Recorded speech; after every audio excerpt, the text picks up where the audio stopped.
Hello everybody and welcome to today's story time.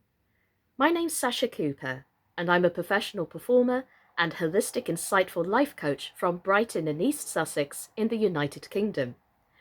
Now I love fairy tales. In fact, I love folk tales and I love anything that's to do with magic. This tale I'm going to be reading you today was one of my favourites as a kid. This is the Brothers Grimm's version of Briar Rose. Today, we know it as Sleeping Beauty, but I personally prefer the Grimm's version. It's got everything in there. It's got evil fairies, it's got good fairies, it's got magic, it's got prophecies, it's got a spinning wheel, and of course, it's got romance in it, which we all need a lot of right now. So, I hope you enjoy today's story. This is the tale of Briar Rose by the Brothers Grimm. Enjoy.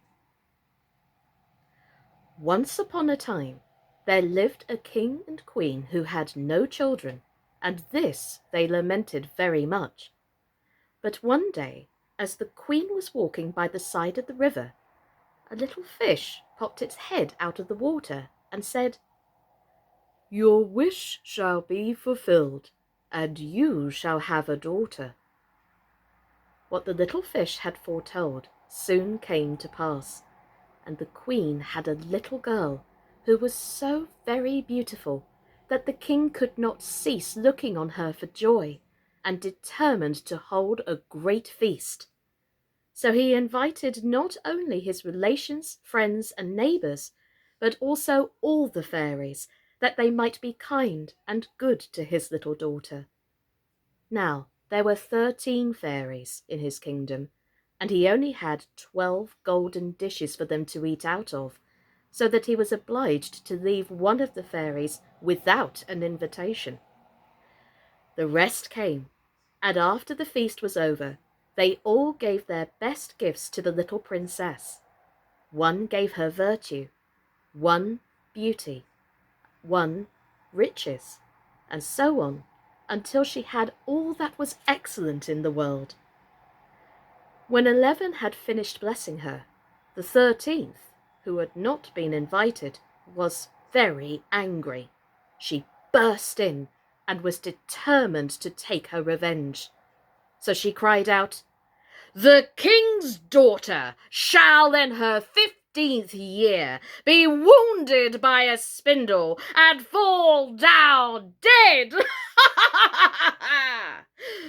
Then the 12th, who had not yet given her gift, came forward and said that the bad wish must be fulfilled, but she could soften it, and that the king's daughter shall not die, but fall asleep for 100 years. But the king hoped to save his dear child from the threatened evil, and ordered that all the spindles in the whole kingdom should be bought up and destroyed.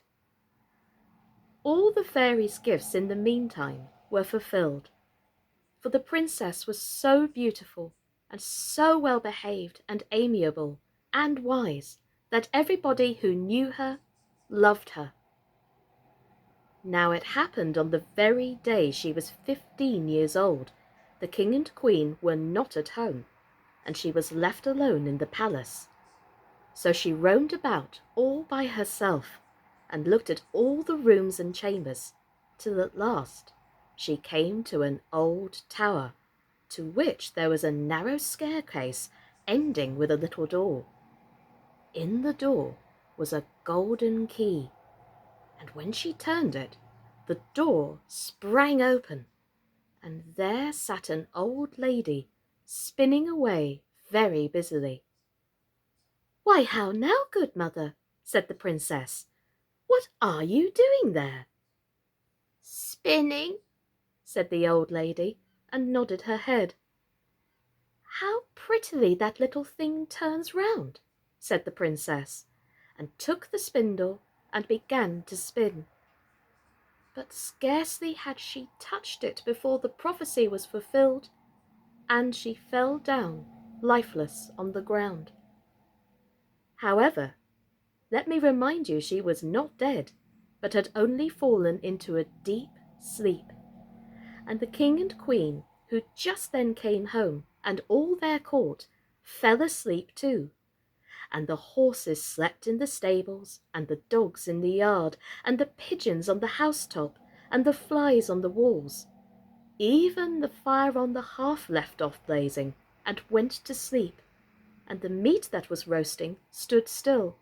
And the cook, who at that moment was pulling the kitchen boy by the hair to give him a box on the ears for something he had done amiss, let him go, and both fell asleep. And everything stood still and slept soundly.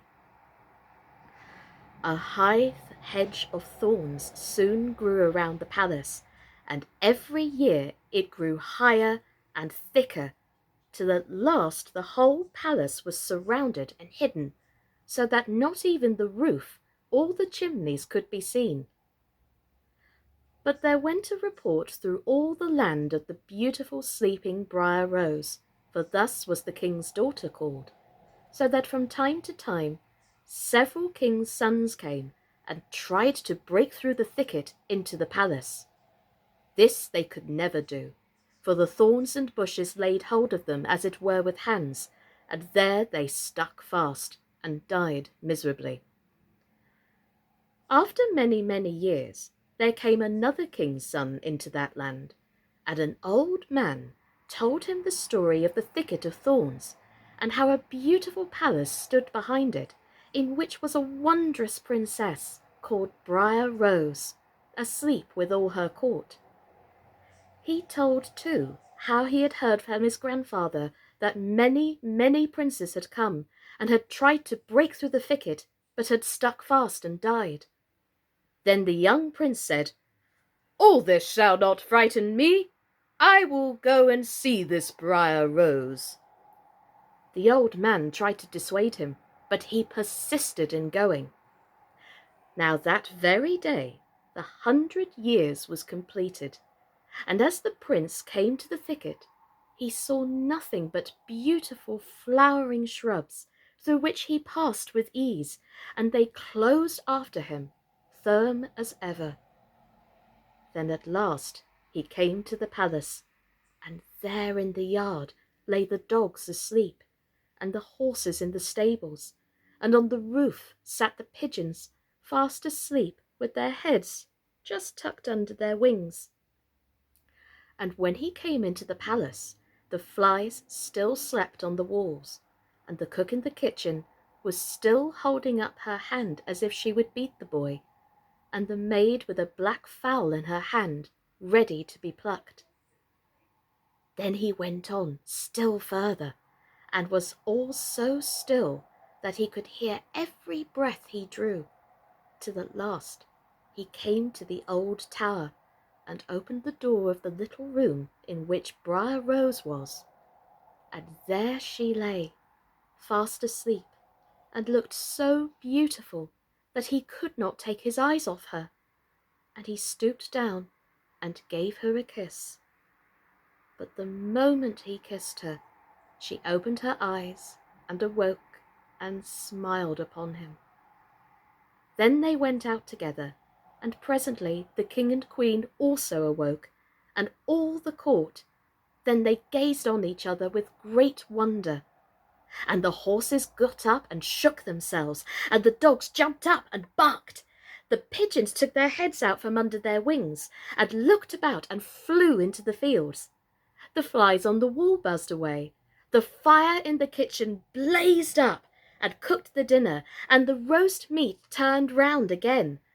The cook gave the boy a box on his ear so that he cried out, and the maid went on plucking the fowl. And then was the wedding of Briar Rose and the prince happily celebrated, and they lived happily together all their lives. Well, ladies and gentlemen, boys and girls, I hope you enjoyed my telling of Briar Rose by the Brothers Grimm. My name's been Sascha Cooper, and this has been a wonderful story for the Fairy Group Story Hour. Take care, everybody. Stay safe in these uncertain times. And if you're watching and you're young, sleep well, and blessings to you all from the fairies, the good fairies, and don't go pricking any spindles now. Take care, everybody, and I'll see you next time. Bye-bye.